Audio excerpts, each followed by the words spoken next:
बिस्मिल्लाहिर्रहमानिर्रहीम। अस्सलाम वालेकुम dear students, how are you. आज हम डायरेक्ट इनडायरेक्ट की सीरीज का पहले हमने यूनिवर्सल ट्रूथ सीखा, फिर हमने चेंज ऑफ प्रोनाउन सीखी जो सबसे इंपॉर्टेंट चीज थी। 3 तब्दीलियां सीखनी हमने, change of pronouns, change of tense, change of some certain words. तो इनमें सबसे इंपॉर्टेंट क्या थी? Change of pronouns. वो हमने लास्ट वीडियो, सेकंड वीडियो में मैं आपको डिटेल में सिखा चुका हूं। अगर आपने वो वीडियो नहीं देखी तो ये वीडियो आप बिल्कुल ना देखें, पहले वो देखें, उसको समझें, फिर आप इस पे आए। तो चेंज ऑफ टेंस के लिए टेंसेस का आना it's not necessary, you need not to be worried कि आपको टेंसेस नहीं आते तो आपको ये समझ नहीं आएगी। आते हैं that is well and good, that's very fine, but अगर नहीं आते तो लीव, स्किप। ये नहीं सोचेंगे कि पहले मैं वो करूं फिर स्किप। आप डायरेक्ट, जैसे एक टेबल चेंज ऑफ प्रोनाउंस के लिए आपको करवाया था, इसी तरह से यहाँ पे एक टेबल हम देखेंगे।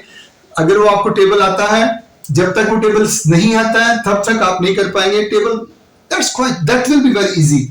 एक एग्जांपल लेते हैं, फिर हम टेबल की तरफ चलते हैं। I said to him, मैंने उसे कहा। अब यहाँ पे क्वेश्चन ये है कि कैसे पता चलेगा कि सिर्फ प्रोनाउंस चेंज करने हैं कि टेंस भी चेंज करना है। तो जब यहाँ पे यहाँ पे पहले जितने भी सेंटेंस उसमें फर्स्ट फॉर्म आ रही थी, लेकिन अब यहाँ पे क्या है जी, सेकंड फॉर्म आ गई। यानी यहाँ पे अगर प्रेजेंट टेंस हो या फ्यूचर हो, यानी फर्स्ट फॉर्म हो या विल शैल फर्स्ट फॉर्म हो, तो अंदर सिर्फ प्रोनाउंस चेंज होने हैं। लेकिन अगर यहाँ पे सेकंड फॉर्म आ जाए यानी पास्ट टेंस आ जाए तो अंदर प्रोनाउंस भी चेंज होने हैं, टेंस भी चेंज होना है, और कुछ और तब्दीलियां हैं सम सर्टेन वर्ड्स की, वो भी होनी है। अब इसको देखते हैं कि सेड टू को क्या करेंगे जी। आई से फर्स्ट फॉर्म थी तो हम उसकी टेल की फर्स्ट फॉर्म लिखते थे। ये से की सेकंड फॉर्म है सेड। इसको सेड पढ़ते, सेड नहीं पढ़ते। कुछ बच्चे पढ़ते said. This is not said, this is said. I tell की second form told. I told him, commas को खत्म करने के लिए दैट। आगे ये रिपोर्टिंग स्पीच था, रिपोर्टिंग है you are wasting my time, तुम मेरा वक्त जाया कर रहे हो। अब देखें जी, इसमें प्रोनाउंस भी चेंज होने हैं। इसमें 2 प्रोनाउंस हैं, यू, तो ऑब्जेक्ट की पहली हालत यहां पे आ जाएगी ही। उसके बाद माय फर्स्ट पर्सन की दूसरी हालत, तो सब्जेक्ट चूंकि आई ही है तो यहां पे माय आ गया। अब यहां पे आर, टेंस क्या होता है जी, हेल्पिंग वर्ब या फॉर्म ऑफ वर्ब चेंज करनी होती है। तो यहां पे चीज याद रखेंगे, जब हेल्पिंग वर्ब चेंज कर दिया तो फिर आपने फॉर्म चेंज नहीं करनी। तो यहां पे सिर्फ हेल्पिंग वर्ब है आर, तो ये चेंज हो जाएगा वॉज या वर में। He was wasting my time. ये वॉज यहां पे कैसे आ गया, हमने इसको समझना है। इसके लिए मैं यहां पे एक टेबल बना देता हूं कि जितने भी तब्दीलियां होनी है उस टेबल को अपने सामने रखते हुए याद रख लेना। 1-2 दफा उसको करेंगे, वो ऑटोमेटिकली माइंड में फिक्स हो जाता है। अच्छा ये इज एम आर है, वॉज में चेंज होगा, वॉज वर है तो ऐसे चेंज होगा। चले इस टेबल को देखते हैं।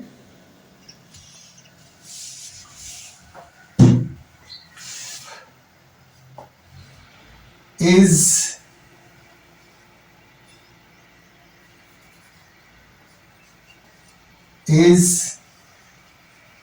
एम आर हो तो हमने इसको चेंज कर देना है वॉज या वर में। इज एम आर हो तो वॉज या वर में चेंज हो जाएगा, और अगर ऑलरेडी वॉज या वर हो तो वो चेंज हो जाएगा हैड बीन में। ओके, उसके बाद हैज या हैव होगा तो वो चेंज हो जाएगा हैड में। Is am are was were had been, has have had. इसके बाद विल या शेल दोनों ही वुड में चेंज हो गए। ये याद रखेंगे बहुत स्पेशली कि विल भी वुड में चेंज होगा, शेल भी वुड में चेंज होगा। शेल शुड में चेंज नहीं होता, वो तो सेंस चेंज हो जाएगी अगर शेल को शुड में चेंज कर दें। तो विल शेल दोनों के दोनों वुड में। आई माई is am are was were had been has have had will shell would can could may might. तो ये सारे हेल्पिंग वर्ब्स यहां तक कवर हो गए, ठीक है। इसके बाद form of verbs,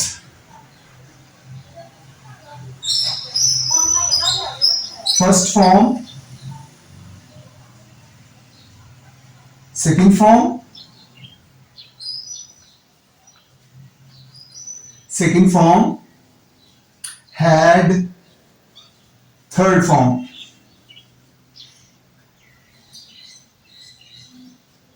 do not, does not,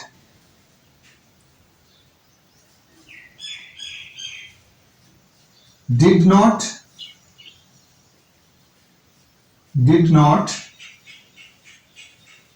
had not, third form. तो ये टोटल जी टेबल है चेंज ऑफ टेंस का। इस टेबल को आपने रट्टा लगा लेना है अच्छी तरह से। ये टेबल जब आपने बिल्कुल आपको समझ आ गया, उसके बाद आपने सिर्फ इस टेबल को देखना है, आपने माइंड में होगा, फौरन आपको पता होगा इज एम आर वॉज में चेंज होगा। Is am are was were, had been, has have, had, will shall, would, can, could, may, might, first form, second form, had, third form, do not, does not, did not, had not, third form। तो that's all। ये आपको आता है तो उसके बाद इस तरफ कोई प्रॉब्लम नहीं। लेट्स सपोज अब हम 2-3 सेंटेंस देखते हैं। She said to him, उसने यानी उस लड़की ने said to उससे कहा,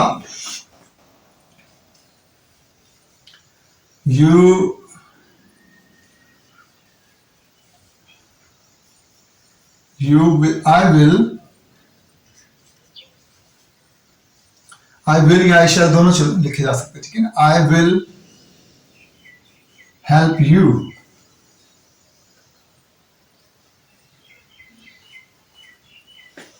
अब हमने क्या किया जी, she said to चेंज हो गया, told him, she told him, commerce को खत्म करेगी, that I फर्स्ट पर्सन की पहली हालत, सब्जेक्ट की पहली हालत आ गई she, will shall हमारे रूल के मुताबिक would में चेंज हो गया, she would। जब फॉर्म ऑफ वर्ब, जब हेल्पिंग वर्ब चेंज होता है, फॉर्म ऑफ वर्ब नहीं चेंज करते। रूल तो ये कहता है फर्स्ट फॉर्म को सेकंड फॉर्म में ये तब चेंज करना जब ये अकेली फॉर्म होगी। जब अकेली फॉर्म फर्स्ट फॉर्म हो यानी प्रेजेंट इंडेफिनिट में या पास्ट इंडेफिनिट में सेकंड फॉर्म अकेली हो, तो तब उनको उसके साथ छेड़खानी करनी है फर्स्ट फॉर्म सेकंड फॉर्म में, second form had third form में। लेकिन जब उसका हेल्पिंग वर्ब साथ हो, उसका मददगार साथ हो, तो फिर इसकी तरफ ही देखना, इसके साथ जो भी है ये चेंज होगा। विल हो गया वुड में चेंज, तो हेल्प फर्स्ट फॉर्म वैसे की वैसी लिखी रहेगी। और यू सेकंड पर्सन की तीसरी हालत, जब भी हेल्पिंग वर्ब या फॉर्म ऑफ वर्ब के बाद यू होगा तो वो यू की तीसरी हालत होगी। यू, योर, यू तीसरी हालत। तो ये सेकंड पर्सन की तीसरी हालत है। सेकंड पर्सन की जगह पे ऑब्जेक्ट की तीसरी हालत ही, हिज, हिम। तो ये भी ऑलरेडी तीसरी हालत ही लिखी हुई, यहां पे हिम आ गया। ओके, आई फर्स्ट पर्सन की पहली हालत, सब्जेक्ट की पहली हालत यहां लिख दी। विल शैल वुड में चेंज हो गया। जब फॉर्म ऑफ वर्ब चेंज कर, हेल्पिंग वर्ब चेंज करते फॉर्म चेंज नहीं होती। और ये थर्ड सेकंड पर्सन की तीसरी हालत थी, तो ऑब्जेक्ट की तीसरी हालत वहां पे जानी थी। तो ये हिम और ही, हिज, हिम, तो ये ही की तीसरी हालत ही है, इसलिए इसको वैसे का वैसे वहां पे किया। एक और फिक्रा देख लेते हैं। We said to them, you have stolen their pen। तुमने उनका पेन चुराया है। तो जी we told them, कॉमर्स को खत्म करने के लिए, that अब ये सेकंड पर्सन की पहली हालत है, सेकंड पर्सन की पहली, तो सेकंड पर्सन के ऑब्जेक्ट की पहली, दे them की पहली हालत दे, ठीक है।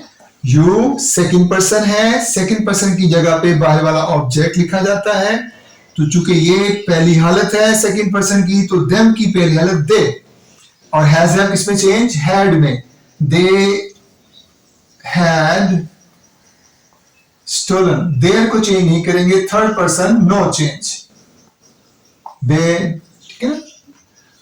दे, ही, शी, इट, ये थर्ड पर्सन्स हैं, इनकी आगे हालतें हैं, तो ये जब आ जाए तो इनको चेंज नहीं करते। होप आपको यहां तक समझ आ गई होगी। चेंज ऑफ, सबसे पहले लेक्चर में हमने सीखा यूनिवर्सल ट्रूथ को कैसे चेंज करते, उसमें कोई तब्दीली नहीं होती, सिर्फ दैट लिखते हैं और वैसे का वैसे ही। सेकेंड लेक्चर में हमने सीखा change of pronounce, first person की जगह पे बाहर वाला सब्जेक्ट, सेकेंड पर्सन की जगह पे बाहर वाला object, third person no change. तो फर्स्ट पर्सन की जगह पे बाहर वाला सब्जेक्ट या सेकंड पर्सन की जगह पे बाहर वाला ऑब्जेक्ट लिखते हुए सबसे मेन चीज ये देखनी कि जो हालत आप खत्म कर रहे हैं तो बाहर से सब्जेक्ट या ऑब्जेक्ट की वही हालत वहां पे लिखनी है। और उसके बाद हमने आज की तीसरी जो हमारा लेक्चर था वो था चेंज ऑफ टेंस। तो चेंज ऑफ टेंस में हमने ये टेबल सीखा कि ये चीजें आ जाए तो इनको, अच्छा इसमें ये चीज देखेंगे, इज हमारा वॉज वर्ब में चेंज होना था, ओके, वॉज वर्ब में मजीद चेंज होना है, इसको इसे यहाँ पे ले आया गया, ये हैड बीन में चेंज हो गया। अब जो लफ्ज इस तरफ नहीं लिखा गया, सिर्फ इस तरफ लिखा गया, वो मजीद आगे चेंज नहीं होता। जैसे हैड लिखा हो तो हैड ने चेंज नहीं होना, वुड हो तो नहीं चेंज होगा, कुड हो तो नहीं चेंज होगा, माइट हो तो आगे चेंज नहीं होगा। तो ये याद रखना है कि ये जो चीजें हैं सिर्फ इस तरफ जो चीज है वो उस तरफ में चेंज होनी है, आगे उसमें मजीद किसी और चीज में चेंज नहीं होना। Thank you very much.